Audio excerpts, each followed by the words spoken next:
Renewals. This is something I haven't talked about, but renewals is very important too when you're trying to be the best operator. You want to have the highest renewal rate possible.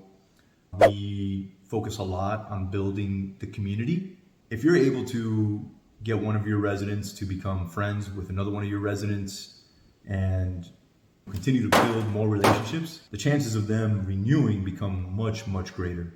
Especially on our A-class apartments, we have an app, like a Facebook for that community. They post different events. They can host their own event. We do monthly events, so we put it on there too.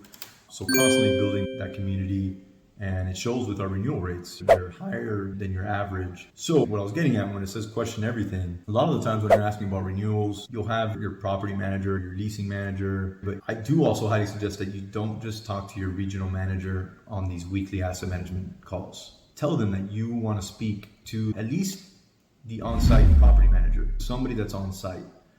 If we're struggling with leasing, we want to speak to the leasing manager too. And that's when you get real what's happening on the ground. You can action items that you can implement right away. You got to track these action items and you got to continue to follow up and make sure it gets done.